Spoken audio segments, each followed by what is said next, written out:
Hello दोस्तों, welcome to my mini blog. स्वागत है आपका फिर से एक बार मेरे प्यारे से छोटे से मिनी ब्लॉग में। यहाँ मैं झाड़ू लगा रही थी, साथ ही साथ अपने बेटे को भी छेड़ रही थी। वो बोल रहा था मम्मा मुझे नहीं छेड़ो, मुझे घूमने जाना है। मैंने बोला पहले आप चड्डी तो पहन लो फिर चले जाना। बोला नहीं मुझे तो अच्छा ही जाना है। उसके बाद वो तो चला गया, तो फिर मैंने अपना पोछा लगाना स्टार्ट कर दिया था। बच्चों की छुट्टियां पड़ी हुई तो सुबह सुबह मेरा जल्दी से झाड़ू पोछा हो जाता है, क्योंकि स्कूल जाते हैं तो पहले उनको रेडी करना पड़ता है। अभी वो तक बच्चे सो रहे हैं और मैं साफ सफाई वाला सारा काम कंप्लीट कर लेती हूँ। पोछा लगने के बाद फिर मैंने बच्चों को उठाने के लिए गई, लेकिन बच्चे तो नहीं जगे। फिर मैंने सोचा अपना बच्चा हुआ जो बाकी का काम है वो कर लेती हूँ।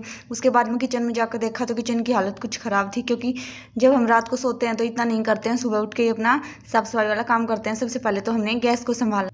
आजकल तो इंस्टाग्राम पे वायरल हो रहा है कि बिको किचन क्लीनर से ही सब कुछ क्लीन होता है, लेकिन नहीं जी, हम तो यहाँ साबुन और जूने से गैस को किचन को बिल्कुल क्लीन कर लेते हैं। हमारी टाइल ऐसे चमकती है जैसे शीशा भी नहीं चमकता।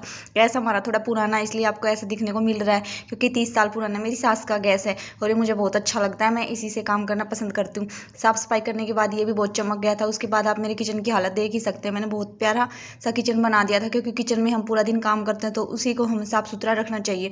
उसके बाद ये हम आ गई थी रूम में, बज गए थे 9। मैंने बोला बच्चों को आप फटाफट उठ जाओ, नहीं तो मैं आपको मारूंगी। बेटी ने बोला मम्मा 5 मिनट और सोने दो। मैंने बोला ठीक है, पहले बेडशीट सही कर लेती हूँ, उसके बाद ही तुम सो जाना, क्योंकि मेरा ये रहता है कि मैं नहा नहीं सकती जब तक मेरा रूम क्लीन नहीं हो जाता।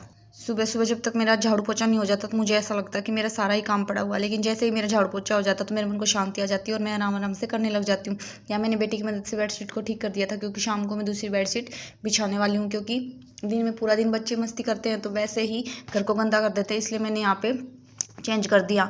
और ये बात तो सभी माताओं को पता होगी जिनके पास छोटे बच्चे होते हैं, कि बेडशीट का कितना वो रहता है, कि कभी वो टॉयलेट कर देते हैं, कभी वो खाना बखेर देते हैं, कभी वो पानी बखेर देते हैं। इतना सब होने के बाद मैंने बच्चों को सोने नहीं दिया और बोला फटाफट आप सबको नहला देती हूँ, फिर मैं खुद भी नहा लेती हूँ और कपड़े धो देती हूँ। तो बच्चों ने बोला ठीक है मम्मा आप पहले हमें नहला दो, फिर हम बाद में टीवी देख लेंगे। रूम कुछ ऐसा लग रहा था। फिर मैंने अपने तीनों बच्चों को नहला दिया था और बच्चों को रेडी करने में लग गई थी। बेटियों की मैंने छोटी बना दी थी।